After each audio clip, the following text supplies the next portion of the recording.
No. All right. I'm gonna trade you 2 sheep for that wood. Tell me, honey, does that sound good? 'Cause all I really wanna do is take away longest road from you, yeah. Welcome to these tabletop sessions. Welcome to these tabletop sessions. So is it the 3 of you today, or will Kat be joining as well? That's it. Just us. All right, cool. Just FYI though, I am recording this audio. Perfect. on the Zoom chat. Great. So whatever you say can be used against you from now on. Are you guys all in same city, same area, or are you guys different? I think we're all probably within like a 1.5 radius. Well, yeah, I'd say mile and a half. Yeah, 30-minute walk to both of your places. Wait, where is the headquarters of the Pillbox Games? P.O. Box in Brooklyn, New York. So none of these places. Well, I mean, technically, we've had a lot. Like our address has changed every time we move or one of us gets a new office. But we finally got a P.O. box on Bedford Avenue, and that is the official address on all tax documentation. Ipo, do you also want my social security number? Just the last 4 digits. No, I had it already. No, that's... You already have those? Oh, goodness. Yeah, so just a quick thing. We're sort of from all over. I'm from Ghana in West Africa. But right now, Dima and I live in Toronto. But we all met when we were living in Qatar. Cool. Yeah. Very cool. Yeah. And Ipo, the Greek, as we call him, is he's not Greek now. He's Greek. He lives in Doha. And Barnes coming to us from Durban in South Africa. So. From out of space, actually. He's on a mission. Oh, I forgot you're doing that to protect your identity. I apologize. No, it's because my room is really messy. Sure. Full disclosure. Hey, I want to be cool international too. So I grew up in Spain. So I was born in Madrid, and I lived there for 10 years. So my father's Spanish and my mom's American. My dad thought he was like 100% Spanish, and then we took the 23andMe earlier this year, and he's kind of a mutt. We have some like German in him, and I'm actually 0.1% Ashkenazi Jew. So this year I want to celebrate Hanukkah. You could at least be 1% committed to it. So that's right. I'm gonna have 0.1. Yeah, less than light one day. candle. Exactly. You don't have to go through all 12. Is it 12? I have no idea. 8 days of Hanukkah. It's actually 9, but yeah.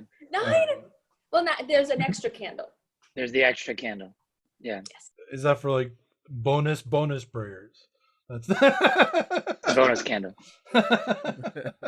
Guys, do you guys have a limited amount of time you can be on today for? Like, do we need to finish by a specific time? Got Jade and Ben. I'm flexible. I'm good. Yeah, I'm pretty flexible. Okay, awesome. I'm watching the movie The Witches. So I need at least a little bit of time to get an hour and a half of a movie in. All right, done. Wait, are you saying you already started it, or you're I started in the process of watching? I started So it. you're watching it while the interview is happening? He hates it. I don't mind pausing movies or like going back and forth between movies. So I watched the intro. It's Chris Rock that opens it up. So the intro has been completed. There's now just the meat of the movie. Giving us 50% of your attention is right on par with all the other hosts of this podcast. So I normally only give 20%. So, which is like, yeah. Go ahead, Ipo. I was going to say I'm waiting for Dima to start with the first question, and I'm really dying for this. That's me. No, that's me, because that goes into my first point. How the hell did you find our podcast? Well, I'm a sneaky lady, and I wanted to get on some podcasts. Well, I've been running kind of the Pillbox Instagram for a while, so I follow a bunch of things related to board games. And I wanted to be listening to more board game podcasts, so I wrote Tabletop Podcasts. See? Oh, I told you guys it would work. bravo, Elias, man. Good job. You guys were in all your glory right at the top of that search. Oh, man. Oh yeah. You know, we had to pay like Google a lot of dollars for that. Exactly 0. It was at least 6 zeros, but 6 figures, but they were all zeros, right? Yeah. So no, we were genuinely not to say that we are a growing podcast and so on. It's just it was very nice to read your message. So that's from our side. And I did listen to some, and I wanted to make sure. I mean, listen, we're very funny, so I wanted to join podcasts of people that had rapport and were fun to listen to and not super dry. And you guys were the ones that got through the list. I couldn't get everybody. You know? Honestly, this podcast is about 2% board game knowledge and about 98% making fun of Hippocrates. That's it.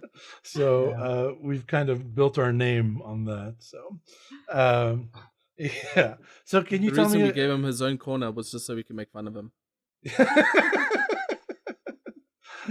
No, it's really good to have you guys on, and I was really glad to see your message. I'm glad we could make this work because there was some weird scheduling things on the last episode, so I thought we were supposed to be next week. So I'm glad it sort of me too. This week. Speaking of which, could you tell us a little bit about yourselves and about your Kickstarter that's going on right now? Yeah, I'll kick off with telling us about us, and then maybe Jade, you can talk about game and what it's all about. So as of the last couple of weeks, our game Mud is on Kickstarter right now. We have made another game called Side Effects before this. We had a Kickstarter about 3 years ago. So we all have full-time jobs. This is, our little side hustle, a way for us to be creative and make things. And really the big thing I would say about Pillbox Games is that we try to do 2 things. One is to have a game that you really want on your coffee table. So we really care about it being beautiful, and that's why Ben's here. He's an incredible illustrator. And then the other thing that we want to do is make games that reflect real world systems. So the first game, Side Effects, was about mental disorders and a little bit of dark humor on kind of the pharmaceutical side of you take a pill and you get 2 more side effects, and now you got to deal with 2 more things. And then Mud's our newest game, which plays in the political landscape. So I'll pop it over to Jay to talk a little bit about the game. Sure. So it's a card game, and it falls in the Take That card game space. People call it a set collection, Take That card game.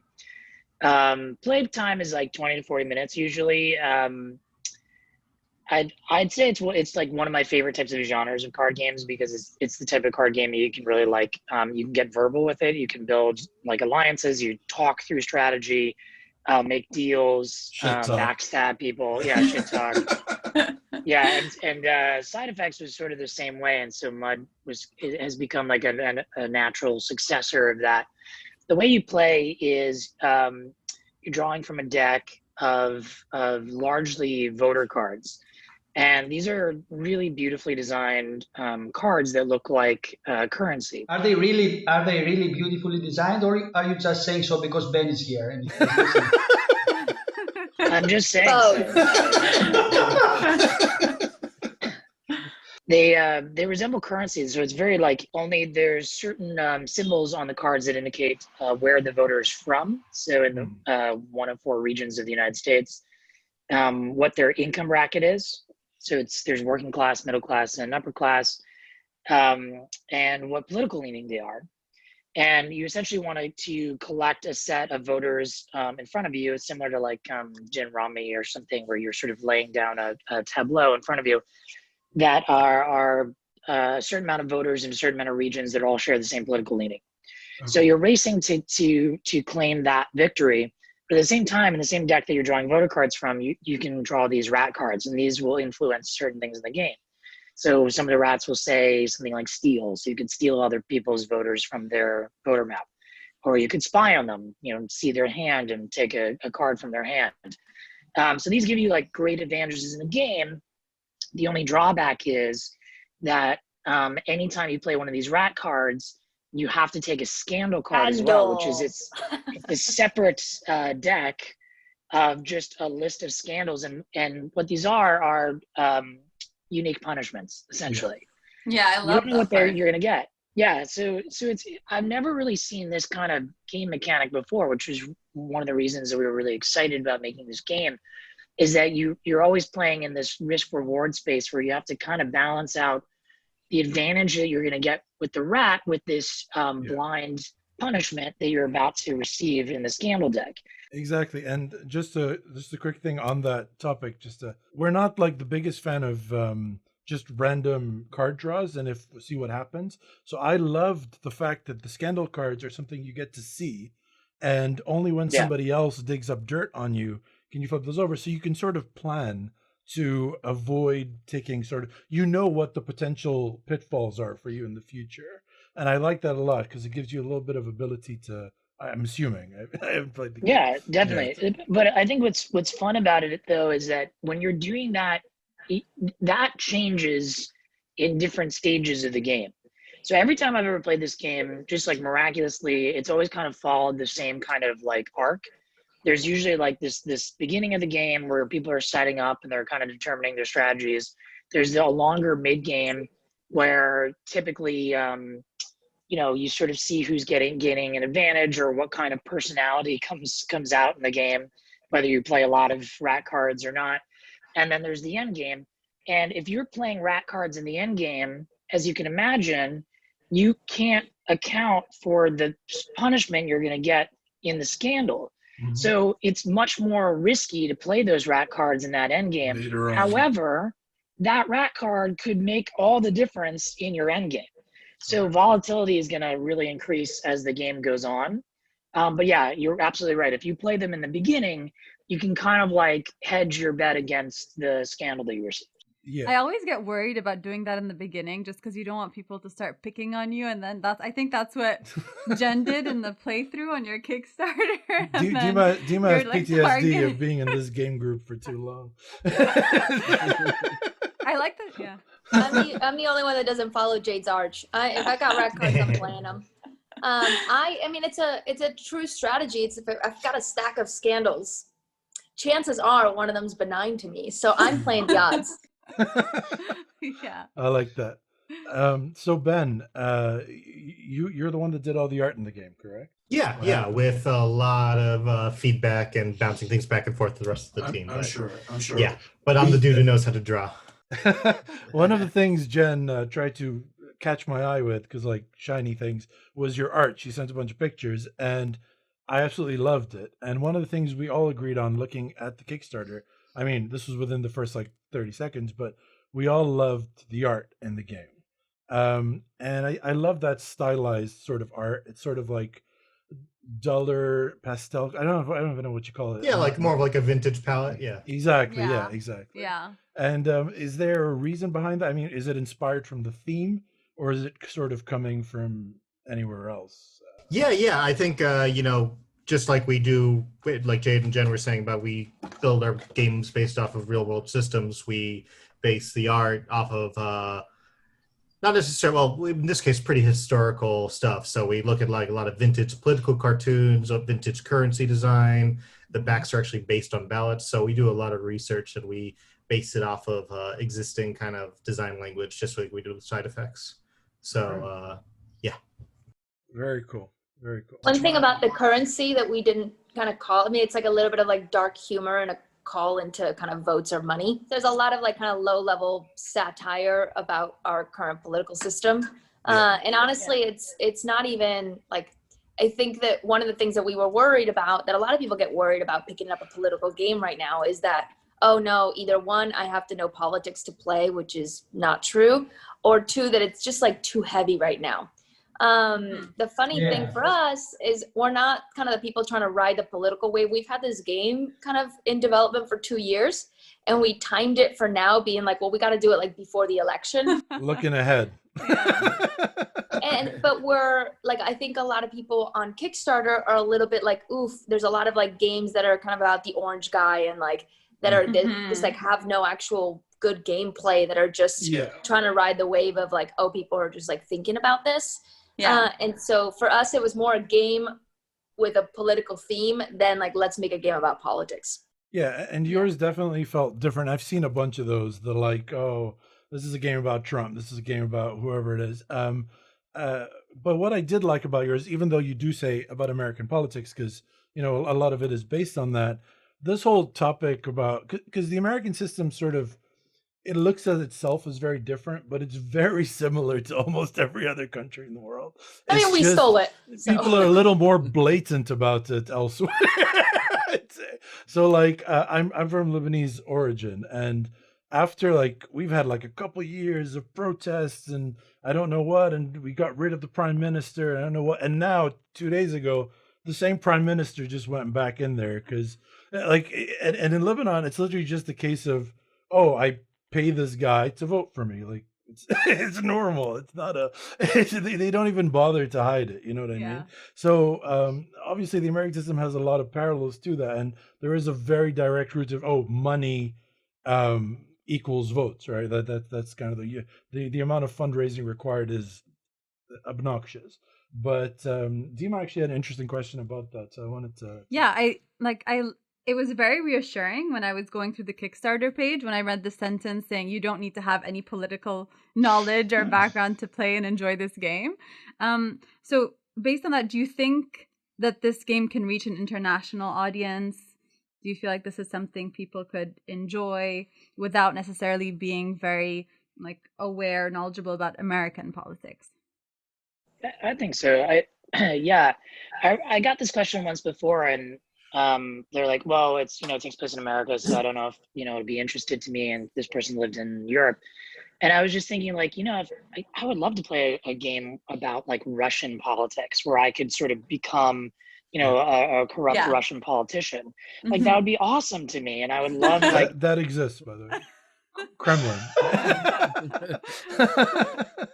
I think that's, cool. And what's great about games is that they let you, kind of access that world of pretend, right? So, I mean, of course, it would be awesome to, I would imagine it would be awesome for other people internationally to play.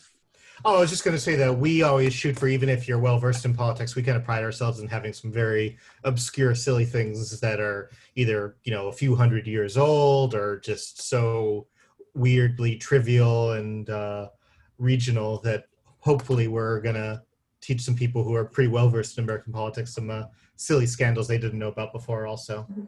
Yeah, focusing on the fun aspect of it, just taking it lightly, not, great. So we could have set it anywhere, right? Like the mechanics work as long as you have a few different parties and you have regions. So, we did at one point talk, do we set this in a place that isn't real and make it a little bit maybe more marketable, who knows?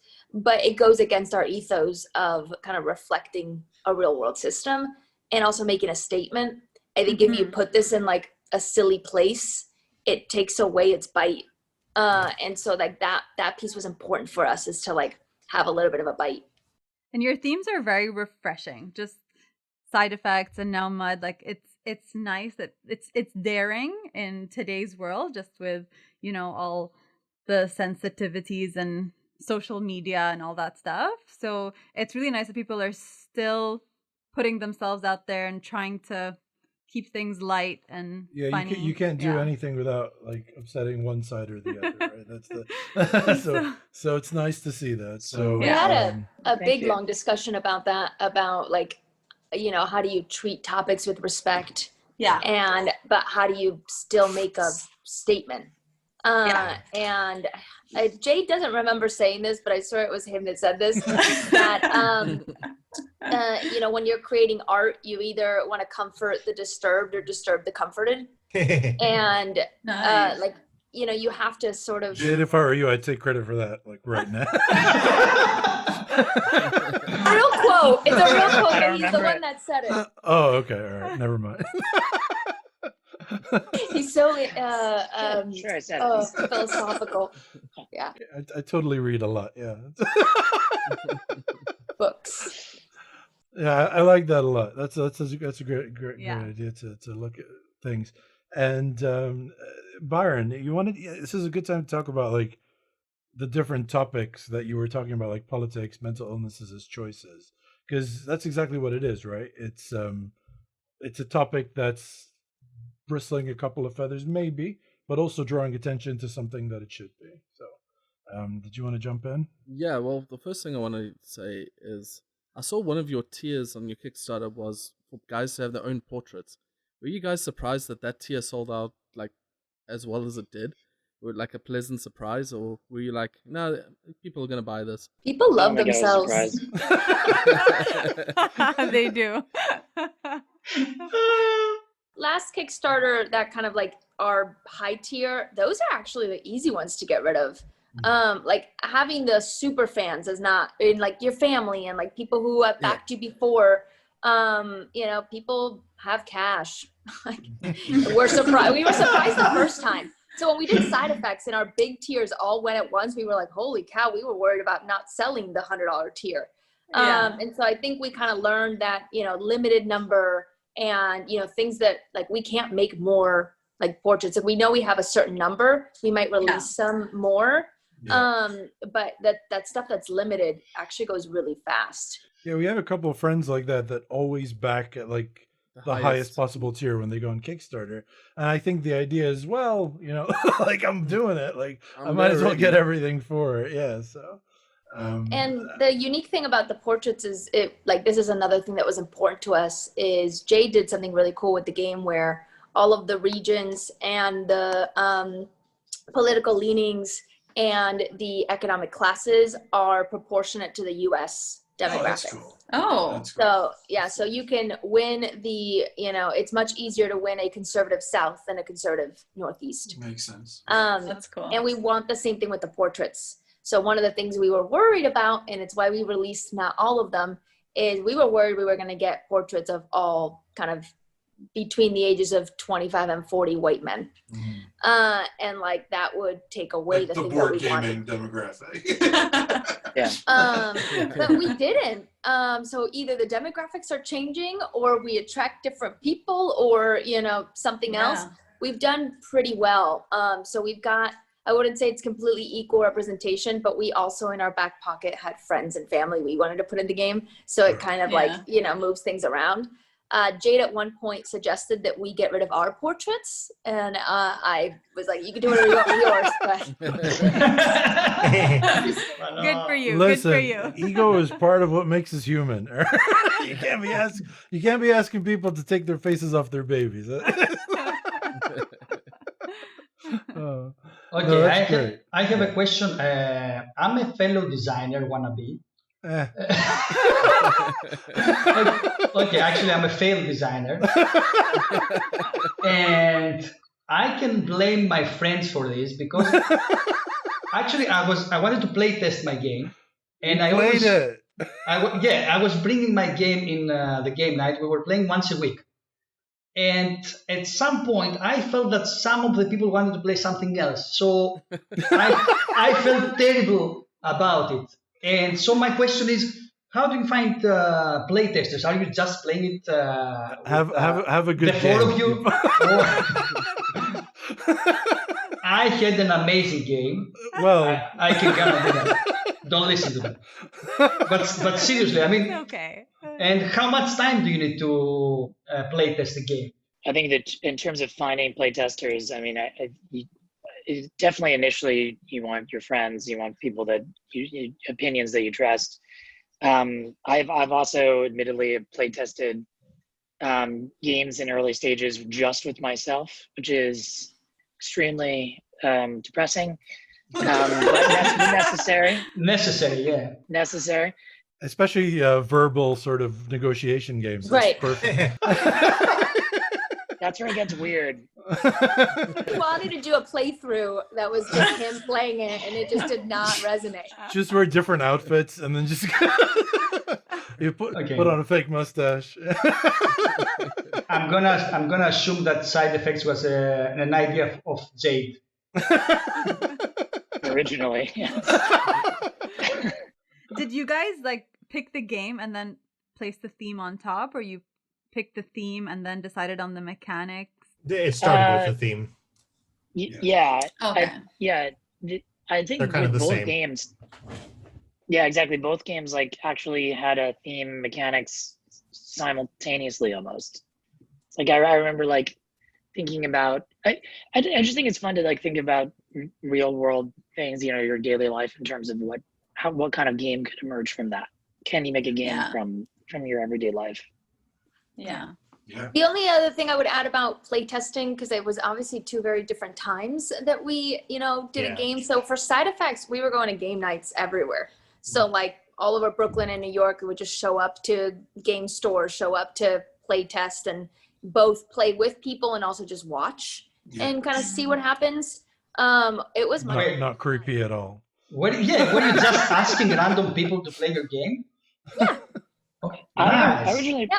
originally had side effects on 3x5 index cards, and I had crudely drawn on these index cards, and I was bringing them to parties, and it was fun because we would be drinking, partying, or whatever, and I'd be like, let's play this game that I made, and I would whip it out, and I think people thought I was weird. People start rolling their eyes. Oh my goodness. But people actually kind of liked it, and they thought it was sort of cute, and they liked the theme of it. And Ben was at one of these parties, and that's how we kind of started the company initially, is because he was like, I see something in this, and I bet I could improve upon this dramatically. I think what we're learning I can make here. it more visibly appealing to people at parties. I think what we're learning from this here is that people in Brooklyn are a lot nicer than our group. He shows up with his game and we're like, ugh, did you make this on paint? Like, that would actually be a really cool game, is you made it 100% on Microsoft Paint. it would. Oh An my incredible goodness. artist do it. Yeah, professional artist being the key point, right? The other, thing about, to your point about people being nice, people love giving their opinion. So like, if you go in, not just like, hey, will you play my game? But hey, I'm looking for your feedback. I want to see if this is fun. They're very willing to be like, all right. Like making sure, and also being good at taking feedback. Like we listened, we made changes after people, told us about it. Sometimes we didn't, sometimes we disagreed, or you get opposite things. Like it's very funny. You can see the same thing and get opposite feedback. Like I love the design of that card. It's very easy to read. And then the next person will be like, can't read this card. And you're like, oh, okay. Yeah. So you got to keep going. Sure. And then this time made it extra hard because we did create a tabletop simulator and, played with people, but obviously not having in your hands, your design feedback, you have to be really your art design feedback, you have to kind of take with a grain of salt because the scale is so different and the way you interact with them is so different. So it was a little bit just harder because at the end of the day, we're making a physical game. This is not meant to be a digital game. It plays well digitally like a lot of games do, but it was interesting to have to take the feedback. And then towards the end, when we are still tweaking, side effects, we tweaked till after the Kickstarter, continue to play and get feedback. Mm-hmm. And so now it's, we're trying to do that, but discern a little bit of okay, what's real feedback versus not. Well, absolutely. And it's like you said, I mean, one of the most important things in board games is the physical interaction with the pieces. There's a reason that we love gorgeous deluxe editions of things. It's because when you hold the pieces that have nice textures and it's a nice print on the card, that's a beautiful thing. And on that note, I really like that box with the leather that you guys are offering on that thing. Absolutely gorgeous. And it's amazing how much people like me will pay for nice boxes. So I think there's just 10 left if you're interested. Oh, I mean, they're really nice. Yeah, they're really nice. We got the prototypes a while ago and just gushing over them.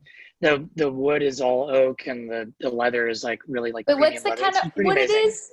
Or the leather? It's got a funny name. Crazy Horse. Crazy Oh, Horse. Crazy Horse. yeah. Yeah.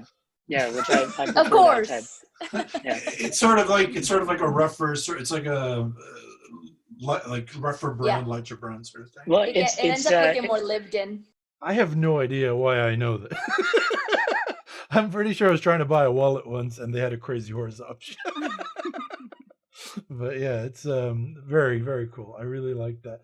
And that's a huge thing. Like, not to, I mean, I don't trivialize, when you for giant game nerds like myself, when you're opening the box and presenting it to your friend, be like, look how beautiful this thing I own. And I think that box has a lot to it, and the art obviously being absolutely. And that was beautiful. really important to us, is that like the game was nice. We didn't want to make, you know, a game that we weren't going to be proud to give to someone or open up next to them. Sure. And we worked with Panda, like manufacturing company in China, and they're great. And we were going crazy with the stretch goals and adding everything to it. And none of us make, you know, physical B2C kind of game before. And everything seemed really cheap. Oh, 10 cents more. Yeah, we're getting that. Oh, 32 cents more. $1 for the magnet box. Absolutely. And so we just went for it. Yeah, we were like, it seems like 20 cents more. What are you going to do? Like, we have to do it. And so we ended up adding everything to it. They probably should have told us beforehand, but after they shipped it to us, they're like, you know, you were the most expensive card game we've ever made. Smiling about it. And I was like, I don't know if that's good. Like, I thought we might have made a mistake. Actually, yeah, on that point, like, I'm sure you learned a lot of things in the first Kickstarter for the second, but did you do anything like necessarily to prepare for it? I know Jamie Stegmaier, the publisher of like Scythe and all these Stonemaier games, he's written a book, a literal book on how to run a good Kickstarter. It's not even specific to board games, but his experience clearly is all in board games. So like, was there anything you learned going in? I mean, other than don't go for premium options across the board. We probably all learned different things. I'll bump it over to Jade and Ben, but I would say I didn't read the book, but a bazillion blogs. Yeah, so he's got a really incredible, insane. I think everything in his book is in his blog. Yes, basically. Yeah, and then all the kind of Kickstarter game. There's like a bunch of Facebook groups, and it's the only reason I ever got back into Facebook groups. They're really living. It's not. I was like thinking, oh, maybe on Reddit. Like tabletop community is not that active on Reddit. Like we're still chilling on Facebook groups. And BGG, which is like BGG, a website from the 90s. Reddit's not that different, I guess. It is a lot like Reddit, so we have our own Reddit. Vortexes back in 1994. I literally can't get Byron to like subscribe to our own guild because it's on BGG and he can't be bothered to figure out how that works. To be fair, it is very complicated. So I think definitely all the research, you know, it's really interesting in a game, in a industry which you would think would be hyper competitive. People are actually really, really helpful. I've, you know, had people who were launching their game on the same week as us, giving us feedback about our Kickstarter page. That's amazing. It's a really kind of beautiful space. Now, people are also, just like you would expect in a game night, very harsh critics. And you gotta have a thick skin because nobody's afraid to say, I don't like that. Yeah. But it's their time. Like, it's amazing to get kind of that time. So I think a big kind of learn there, I was like very overwhelmed by like firehouse information and people having all these opinions. And I think game number 2, a little bit more of the confidence of being like, hey, we're putting ourselves out there. Like, we just got to make decisions. And I think for anybody kind of making a game, that's what I would say is like, you got to just do it. Ipo, you got that? Taking Okay, I wanted to Please say, stop including us. Go to Brooklyn. I hate to put labels on people, but I want to say that Jade is the wise guy and Jen is cool, right? The cool one. And Ben is the reason that you are selling so hard. So my question is, who is Kat? Ooh, that's really an interesting question. Jade, you want to take this one? I think you know her best. I think I do. Kat is our marketing genius. So she has incredible ideas about how we should position ourselves to the world, different like strategies for getting attention to for the game. I would say she contributes, all of us contribute in every aspect of the business. So we're all giving opinions about game mechanics. We're all talking about what we should put in Kickstarter tiers. We're all talking about what the design should be. It's just that some of us have different strengths. Like I can't draw, so Ben is our artist. So even though I can give feedback, he's gonna go, no, that feedback is ridiculous, or take your idea and right, shove right. it. Exactly. And I think of all of us, so Kat contributes to all of that as well, but I think that we all trust her in terms of like how do we get people excited about this game who are not necessarily in the board game community, and she's like a genius at that. She was the reason that we got on the Jenny McCarthy show. She put together an incredible campaign when we did Side Effects, where she taped pulse out flyers with Mike and Ike's on them that looked like drugs everywhere around Brooklyn. She's a genius. She works for a big ad agency anyway, and That's all right. so it makes sense. And she will be very happy to listen to this. Yeah. But after we wrap, we'll talk about who she really. No.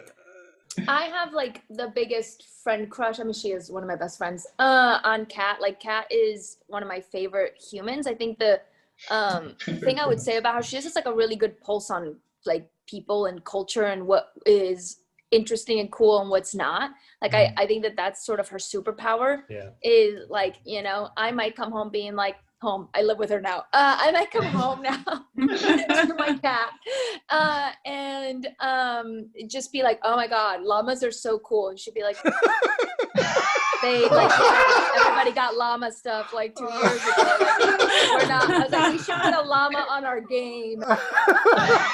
She is right. Llamas were last year. Like the winner of the Sierras was the llama game.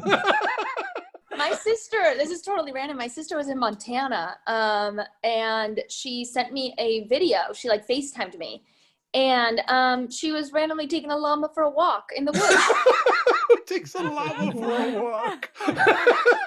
There's a farm that you can go to right before you go on, like right before you go. There's mountain on a hike where they'll be like, "Do you want to rent a llama?" And they just give you a llama. You take a llama for a walk. Cool. We met a cool llama, Dima and I, in Bolivia. We went to Lake Titicaca, and there was the Isla del Sol, and we were exhausted because like you can't breathe in Bolivia, in La Paz, because of the air. Like you're really choking. And we were like, okay, every 10 steps, okay, take a minute. But once we got to the top, this person was just walking by with a llama, I guess walking their llama, and they're like, as you do. Yeah, do you wanna hang out with this llama? We're like, yeah. So we hung out with this really cool llama. I would never be friends with anyone that answered no to that question. No, I need to get to the top of this mountain. Although to be fair, like apparently what I thought were llamas, there's like 5 different varieties of it. There's like llama, vicuña, all these different ones. So I don't want to be offensive to the llamas, but it looked like a llama. So I'm going with llama. You look like a llama. And he didn't seem offended, so we'll stick with that. But yeah, definitely llamas going on walks. This is a thing now. Yeah, that's really cool. And she is right. Llama did win the Spiel des Jahres, so German Game of the Year last year. See, I should have done it. Yep. And a couple of years ago, there was a big game called Altiplano, which had a llama on the cover. So she's on. Like she's on. And top the camels one, camel one. That's close. That was like coming from Qatar, camels are a lot bigger. But I like that a lot. Like what you guys were talking about with regards to Kat, which is approaching people that are outside the board game community. This is incredibly interesting to us, especially as Tabletop Sessions. If you listen to our podcast, you'll see we don't really know much about board games. Like we've been playing board games for years, decades, but it's the whole concept. There's a million, well, not a million, but there's thousands of podcasts of board games. The central concept of this board game was of this podcast was the session, the experience that revolves around the game between the people yelling at each other, the different stories that come about. Right, that was always the thing, and so we love it when we can bring in someone who wasn't part of the board game and they then become like a gamer and they're enjoying it and so on. So good on you guys for targeting that. A lot of people don't. I actually think that this podcast does a good job of it, but we have to kind of knock down these barriers. I think there is this like weird imposter syndrome that you can feel in the board game community if you don't know that one random game that someone mentions. And it's like, we can't play every game. Like, there's like 10 released a day. Agreed. And you just don't. And I think that there is like a weird thing when you go to talk to someone that's like and you're like nervous about not knowing. Yeah. We gotta like knock that down. It's absolutely fine that you've I'm with you guys. We had a recent content because we do a game show every episode almost, and Jamie Stegmaier had given us a top 3. He's the designer of Scythe and Euphoria and so on. And he wants us to guess who it is. And he goes, who designed, Euphoria? And Byron goes, Sid Meier. So we're the perfect people for that. We get everything wrong. So it's I'm perfect. That's right on. So I agree with you. For the fact that it is a friendly hobby, it's very much are you a real gamer? Are you a real geek? Yeah. And like when we moved to Canada about a year ago, and some of our friends here know that we're avid board gamers. So whenever they'd come over, they'd be like, "Oh, we just played Exploding Kittens. Is that okay? Is that in your league of gaming? And would you guys?" And we say, interested? "No, get out." and we're like, guys, like we're not the best at board games. We just enjoy board games. Yeah. Like we're open to board games. Yeah, exactly. But we were playing a party game, and they're like, "Oh, I want to be with Elias." I'm like, just being a board gamer doesn't mean you're good. Especially like party games. That's not gonna. So yeah, totally get that. And I think people need to understand that the most important thing is when we went to Qatar, the reason I started the board gaming group was I wanted to find people that I could hang out with. That was the main concept. Yeah. And it started off, we would only do board game nights and we'd only talk about it. And in the end, people just went with us to Ghana a couple of years ago. We just hung out. And then, all these guys, all of them were at our wedding. And it just became our primary friend group. And I think this is the main thing that people miss out of that is, you guys met, well, I don't know exactly, but partially, as I'm understanding it, from Jade bringing that board game to the group. And I think you can call yourself, I'm sure you call yourself, you're your friends, you're people that you hang out with and talk to and so on. So I think that's the most important thing. And that's what, Tabletop Sessions is about. It's about the sessions revolving around the game. You meet around a table, but what really happens is you bond with people and you have cool, fun stories to talk about. Or you get really, really mad and leave. That's Dima. That's why I really like Mud. I really like that if someone is going to sabotage your plan or take advantage of something you've built, there's a repercussion. You know, like the last time I backstabbed you, you walked out of the house. You left. One of the moves that I coined when I started playing side effects that I can still play in Mud is, so you can do trades, but there's nothing in the game that says they have to be fair trades or that you can't lie. So I like to show a card and be like, "Oh, are you looking for a Northeast conservative voter?" And then I'll show that, and then Jade might be like, "Yeah, what do you want for it?" So I'll tell him what I want, and then as we trade, I'll put a different card, and I'll tell him what he needs. All right, that's grounds for flipping the table. Whenever Jade trades with me, he makes me do it face up now. At least he learned. We have Smart. one friend that never learned. Like he just It's definitely a thing. I think you guys, if you like that, you would definitely enjoy most of the people in our group because you can't trust anyone. especially not Ipo. It's more exciting, You're more excited.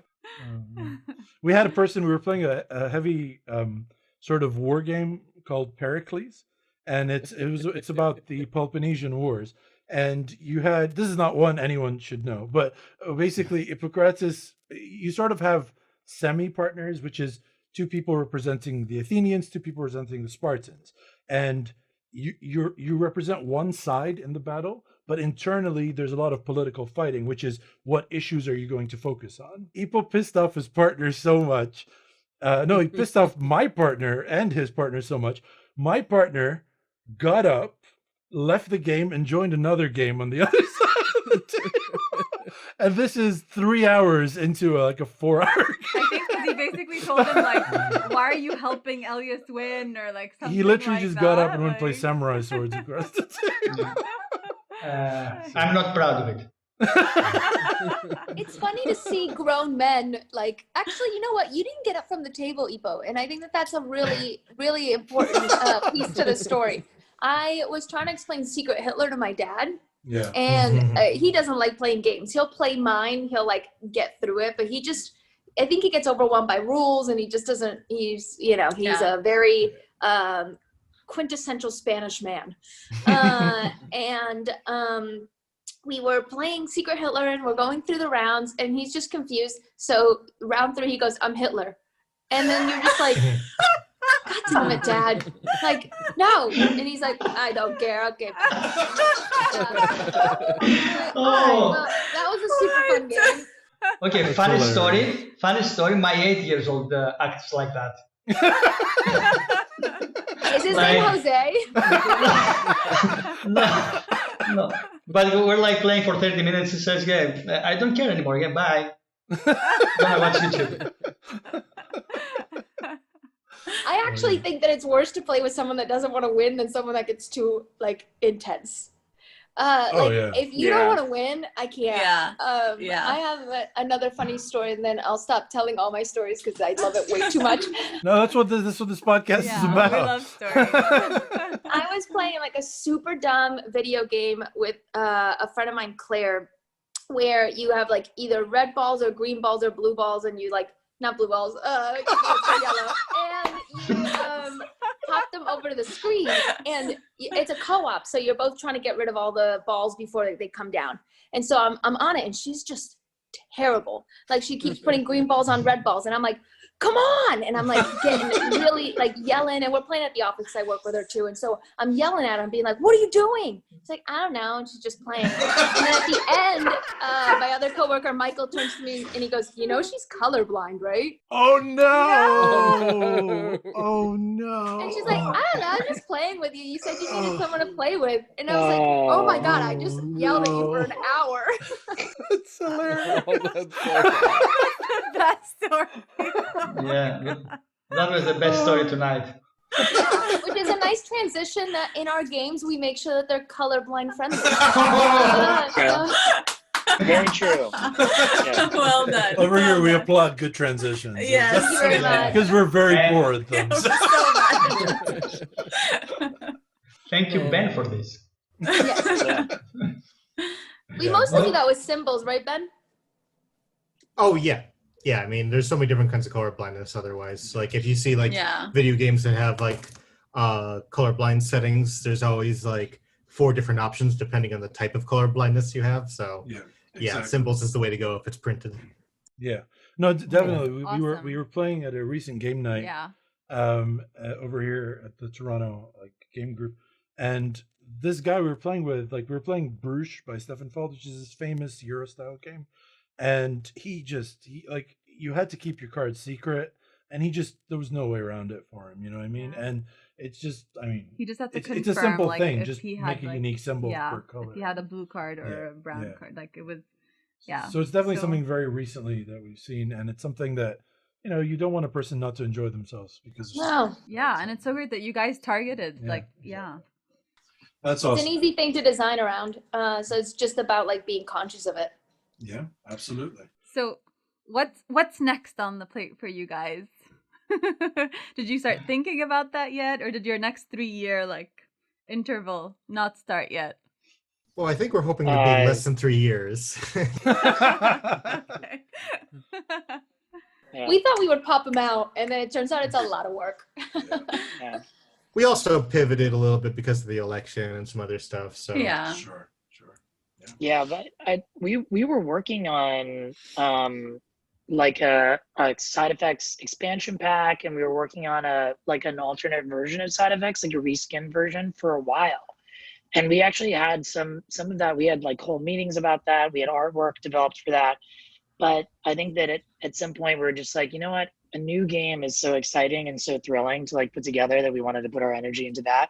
And then with the election coming up, when we had this game that had a political theme, we're like, let's just scrap that. Let's put that on the back burner. So I think that like our next steps probably going to try to do things simultaneously so we don't take so long. And like, I know a lot of people, we get messages all the time for side effects expansions. That's definitely something that we want to put together at some point. I think that we also want to release a side effects game that's for all ages, because I think it's a great game, and it's, you know, a lot of people enjoy playing it. I know somebody who has a 5-year-old that enjoys playing it, although it's a little uncomfortable when your 5-year-old is giving you impotence cards. So, or your dad, honestly. I guess you learn as you go, right? My dad was like, "What these impotence?" And I was like, "You can't poop." And then that's where we left it. And I'm worried about him. Like, is he helpful?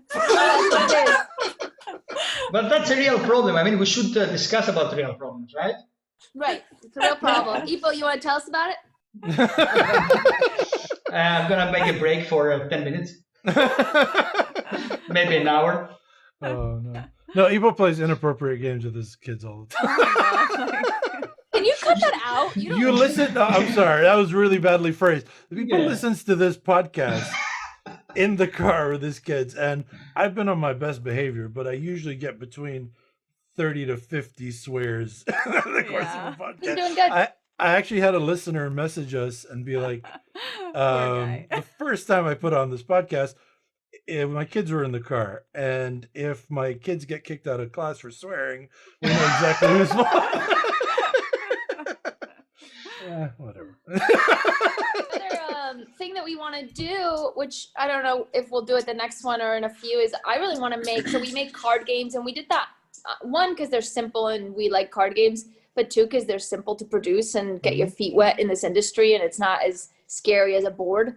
But I want to make something with more components. I think it'd be really fun to have kind of like, you know, not that cards aren't technically 3D, but I think you get when I say like more 3D components. And I would love to get in that. And I think that Jade has an idea for a game around like global warming.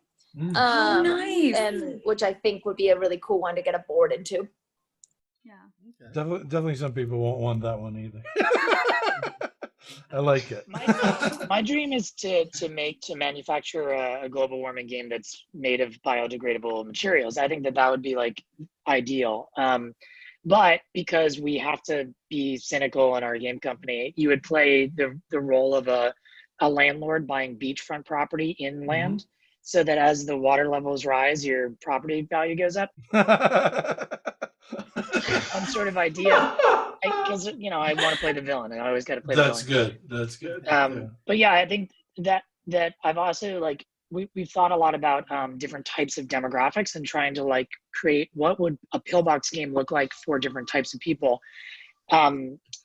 And the board game community, I feel like there's the people that play the more intensive games like Twilight Imperium and stuff, and I think that we have like ideas for that. And that is definitely on the horizon for something that's more intensive and more intricate. But then on the other side of the spectrum, we've been developing a game that is like purely a party game. That's something that is super easy to play, that somebody who's never played a game in their life could easily pick up. And we were actually developing that as well before we started pivoting into Mud. So we have a lot going on. It feels like there are so many irons in the fire right now and so many directions that we could pick. I think the future's bright for us, and I'm feeling excited. I absolutely love that. I mean, my favorite designer is Vlada Chvatal, and the reason I love him is he simultaneously designed Through the Ages, which is an incredibly heavy civilization game, and Codenames. You know what I mean? and Bunny Moose Moose, which is another one he did.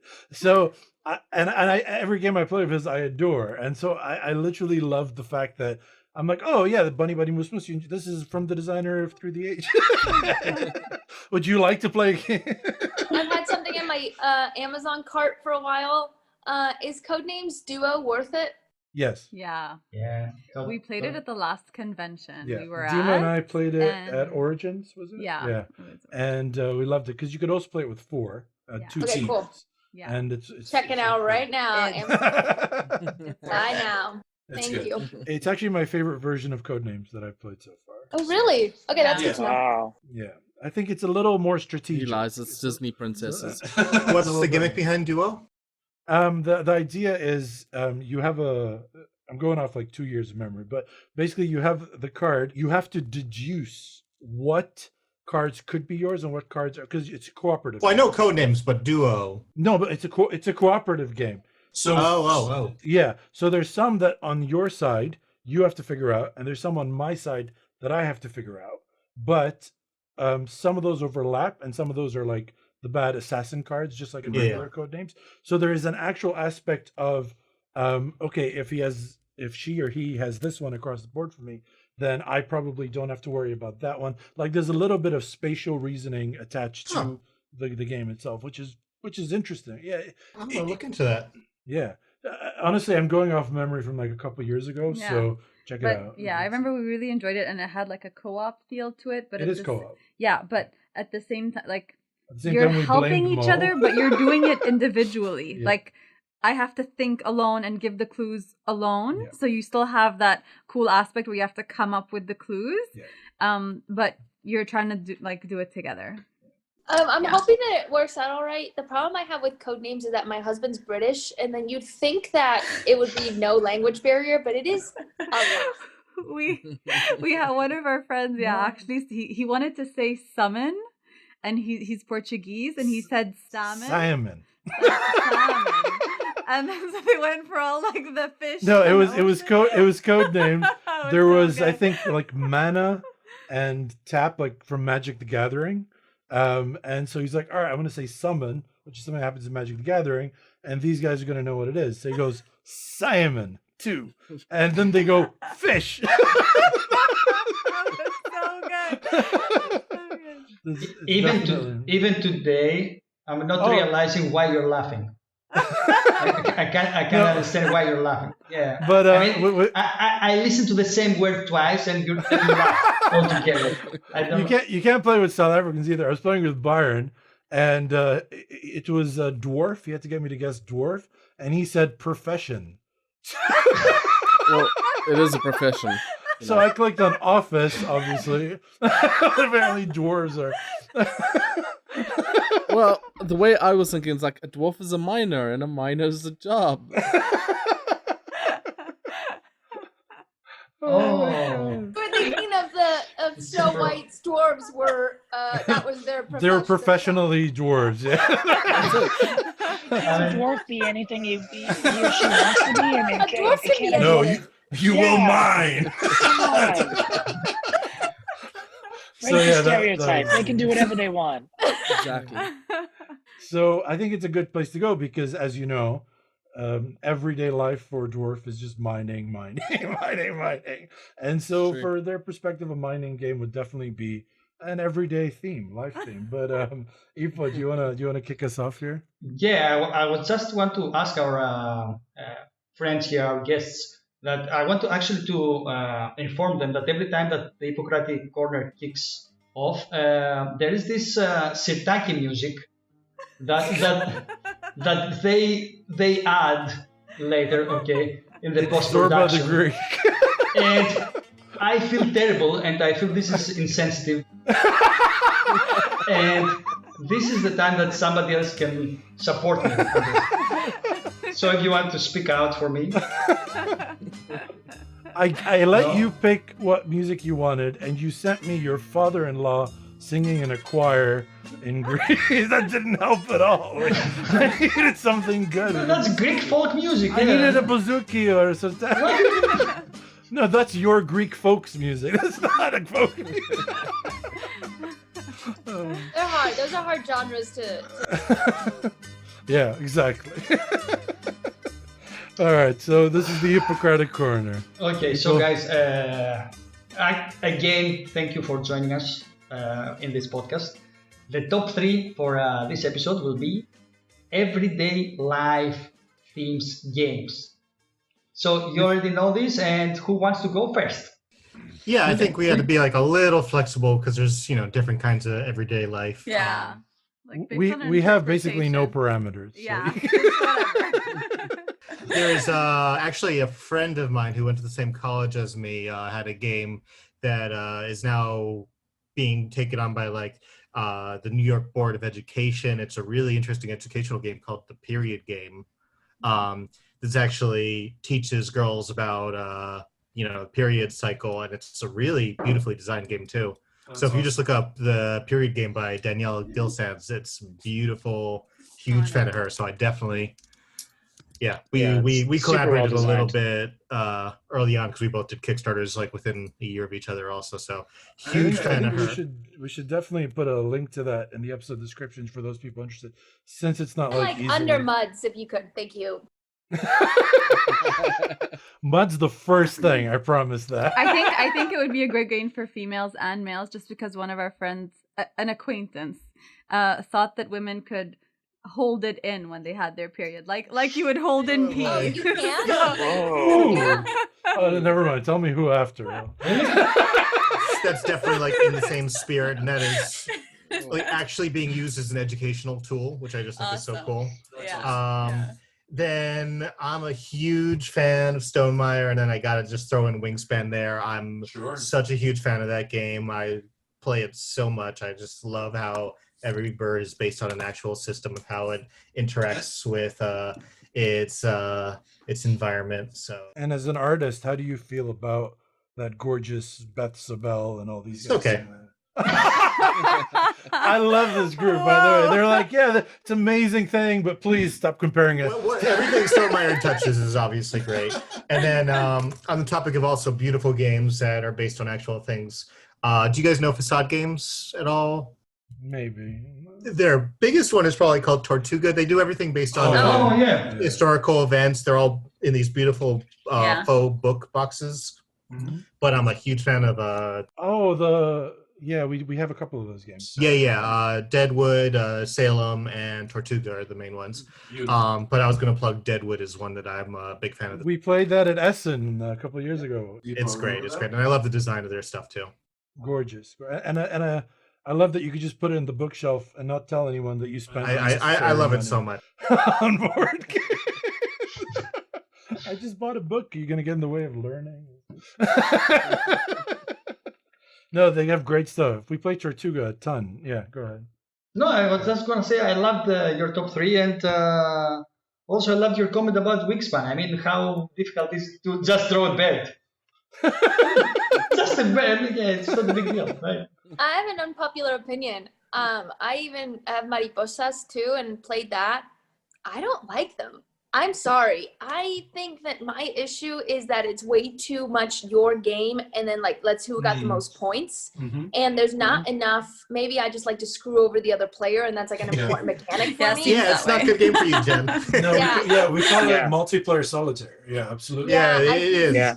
Which I like. It's nice. I'll play it, but when you're 1 point away from each other, it doesn't feel like a win to me. It's we both did really well. We're pretty efficient. Yeah. I mean, there's people you play it with. Like with Dima, those games are perfect because with me, she likes playing screw over games with other people, but when I screw her over, it's a big issue. It doesn't go down well. But I think that's a very fair criticism though, Jen. Yeah. It's kind of similar to a Ticket to Ride, right? Where you're but that one you can put your, train going a certain way and block somebody else. And I feel like it's missing that. So I want to be able to you like player interaction. I find Ticket to Ride extremely boring. Or a little more or control, right? A little more control to be oh crap, I'm losing. What can I do? Mm-hmm. That mechanic's missing for me.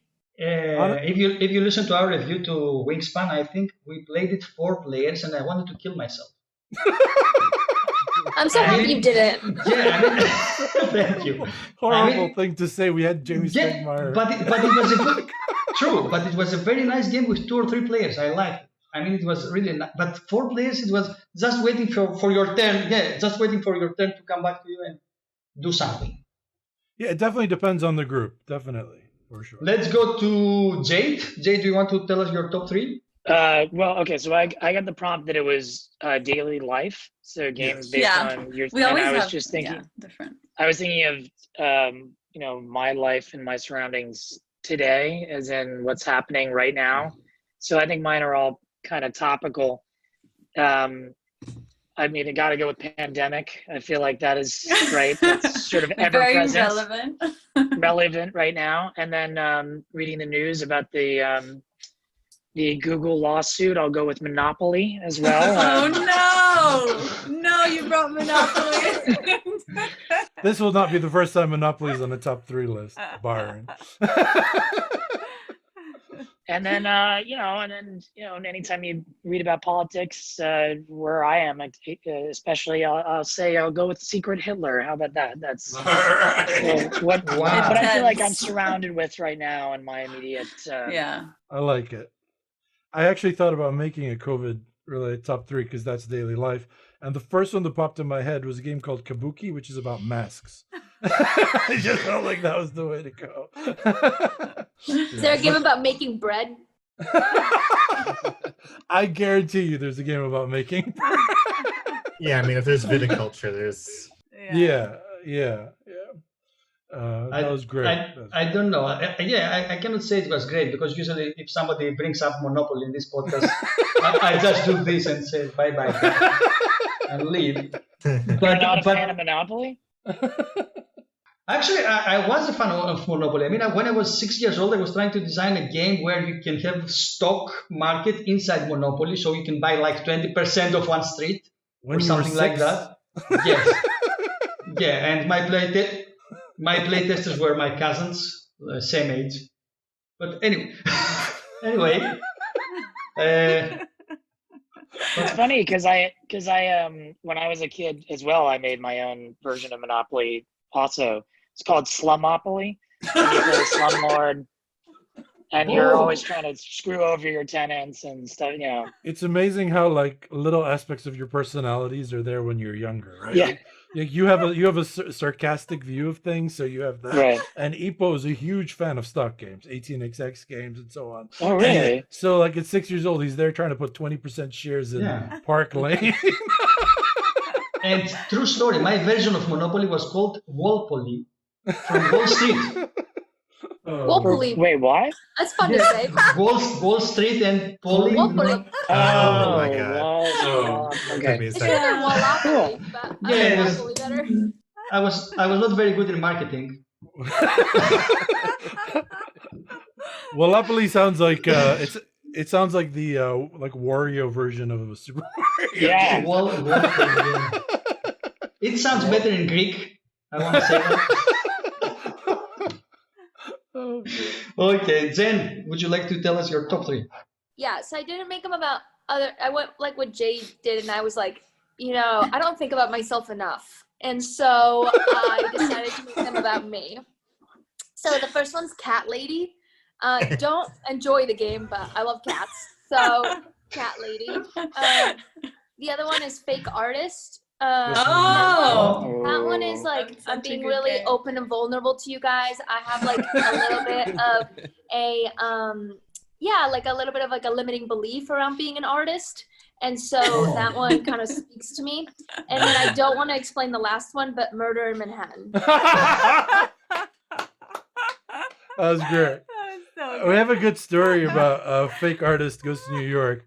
I gave everyone the X. You know how only one person gets the X? I gave everybody on the table the X and said, the clue is music. Awesome. And then everyone kept drawing random things. And they'd be like, you're the fake artist. And I'd be like, just in the corner, being like, well, if you knew what the word was, you'd know what it is. And they kept going for like 10 minutes. Also, I want to do until someone figured it out. It was so bad. Oh, that's great. That's great. So, Dima, go. Now, Okay. fast. I found this really hard.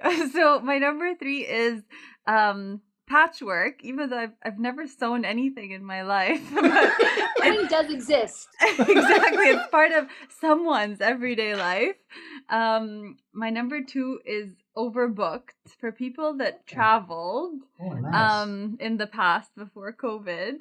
It used to be a common thing, like especially when you take flights to Lebanon, you'd freaking always be sent, like 1 out of 3 times you'd be sent home because you were overbooked with someone else.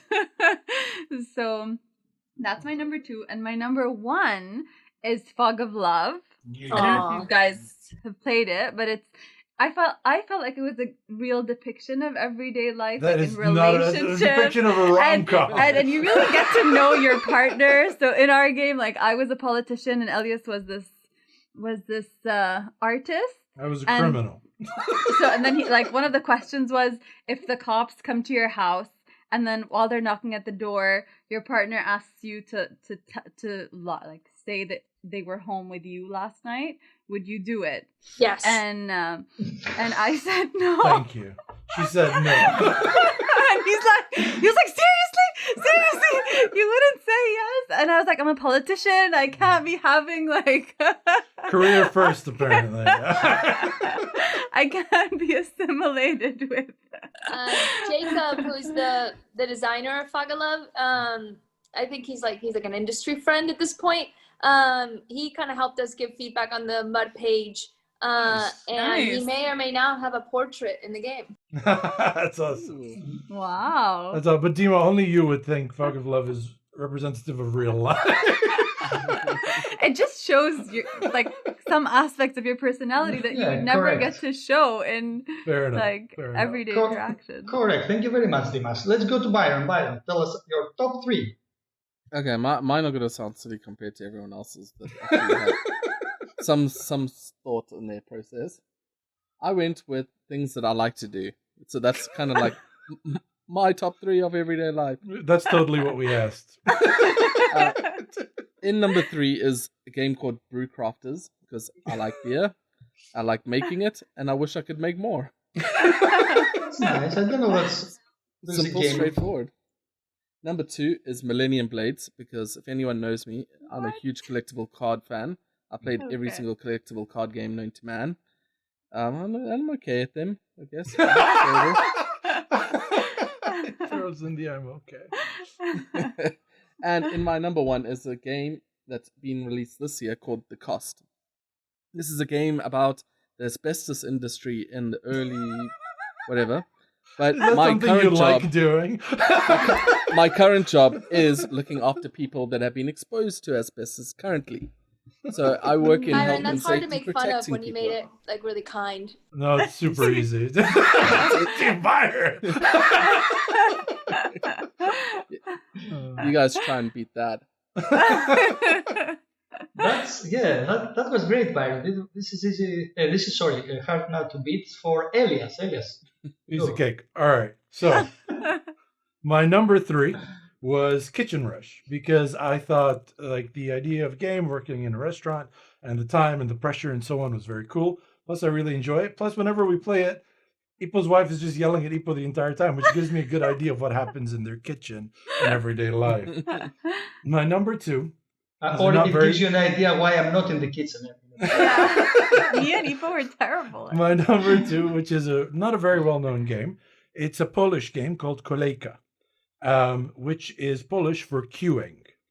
And for what? Queuing, like standing in a line. We're American. Standing in a straight line. That's how we say it.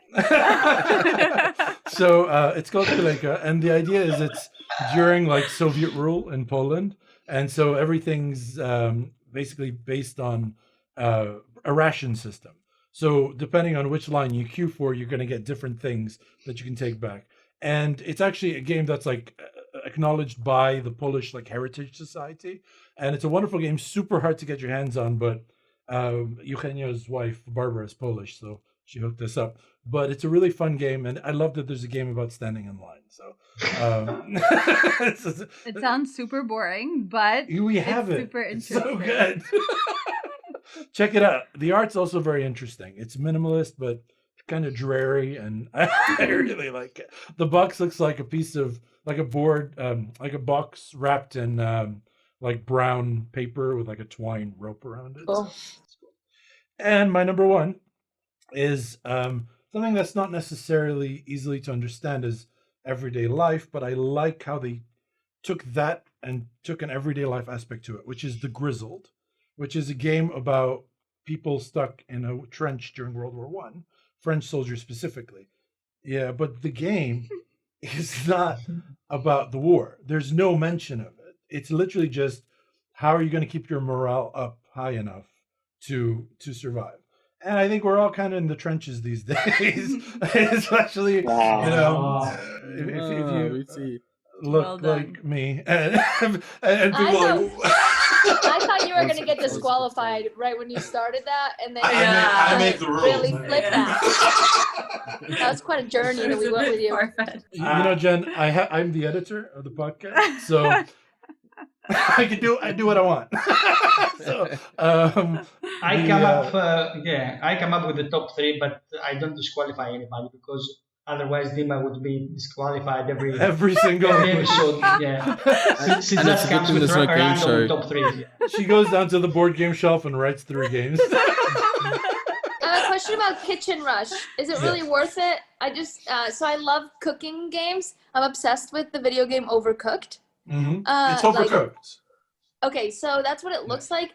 It's $52.48. Worth it? You're gonna love it, but not because you like cooking.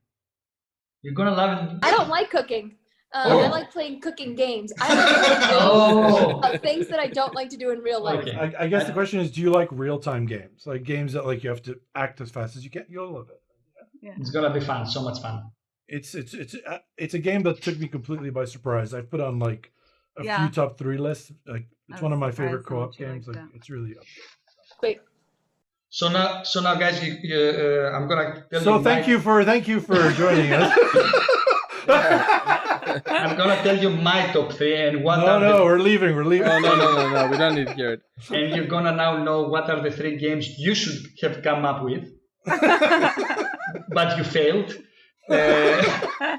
Number 3 game is City Council, where you are a member of the newly founded city, in the council, and you can manipulate with other players what you're gonna vote, and there is this balance and promises broken in this game. I love it, and it's a very easy game. My number 2 game is Holding On: The Troubled Life of Billy Kerr. Nice choice. From Hub Games, which is a game where you are the nursing staff tasked with providing care for the terminally ill. Yeah. So Billy Kerr is a guy who has, I think, what does he have? I'm not sure. He has terminal illness. Yeah, but what exactly? I don't remember. Anyway, so you're taking care of him, and while you're playing the game, Billy Kerr, when he's better, he talks to you. And he's telling you his story. He's like a 65 years old man. And he's from North Ireland. He has all these interesting stories to tell. It's an amazing game where you're finding out his life. It's part of everyday life in the sense that we're all going to die one day. It's a modern... that was your daily dose of Dima optimism? And my number 1 game... is This War of Mine. Oh, great. The board game. It's actually a games that that put you in a position that every one of us could be. Okay, we're lucky enough not to be in this position, but the Syrians were saying the same thing like 15 years ago, and now they are. I think Ipo did what I usually do. Yeah. Could be worse. Yeah. He just depressed everyone. Here's a game about a dying person, a game about people stuck in a war, and a game about a city council. The 3 most depressing things I could think of. Here you go. And on that cheerful note. So I don't know if you know about it. This War of Mine is a game that you're trying to survive in a war-torn city. Okay, and spoiler, I want to share a story from this game. I remember that we were very hungry, so we need to find food. And we're searching in a building. We find the door open, we go inside, and we see a family sitting on a table. And they have in front of them plates of soup. The soup is hot, and all the family is dead. Somebody killed them. So they It was killed them. poisoned. No, it's in a town where there's war. So somebody came in and they stole everything. They got the important stuff. And the question in the card in the game was, are you gonna eat this soup? No, it's poisoned. I also say the soup is poisoned. Why didn't they take the soup? That's the plot twist, Ipo. The soup was poisoned the whole time. Okay, I tried to pass the feeling and I failed. Thank you very, very much for Sorry, I joining. thought that was a for riddle. joining. So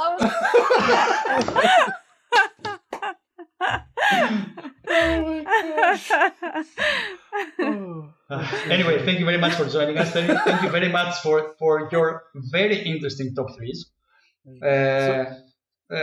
Very interesting. Yeah, I mean Ben's top three.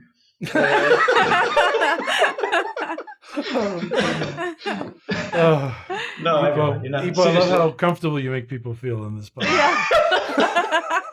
Ray of sunshine. No, seriously, thank you very much. And to our listeners, please let us know your top 3 everyday life themes on our Twitter account at TT Sessions QA or over at our BGG Guild. Both these links will be in the episode description. All right, guys. Well, that brings us to the end of this tabletop session. Thank you so much for listening. Huge thank you to Ben, Jade, Jen, and Kat, who couldn't be here, for joining our podcast. Check out their Kickstarter for Mud. When this comes out, which will be the 31st of October, how many days will they have left to get on this thing? 4? Only 3? Get on it now. Go on there. All right. You're American. It's the day before. You got to go vote. That's right, Sarah. So, everyone, the link for this Kickstarter will be the very first thing in our episode description. Thank you very much. Before even the period game. And so please click that out and check it out. And if you find it interesting, you found the conversation interesting, if you find the Kickstarter page interesting, consider backing this product. They're great people. Well, I can attest to now. And well, from my limited experience, they could be, we don't know. But, but check it out. And I'm certainly going to go on there and maybe I can snag one of those leather and wood boxes before it goes out. And Do it. everyone else, check out our very active Instagram account at Tabletop Sessions. You can reach us at Twitter at TT Sessions QA or join the conversation over at our Board Game Geek Guild. And you can find the link to all of these in our episode description. Please take the time to rate us on iTunes or on Apple Podcasts, or rate us through your Android podcast app of choice. We'll be back in 3 weeks. And until then, to quote one of my favorite writers, God damn it, you've got to be kind. Happy Halloween, everyone. Say bye, guys. Bye-bye. Bye, guys. Thank you so much, guys. It's great. Tabletop. Tabletop.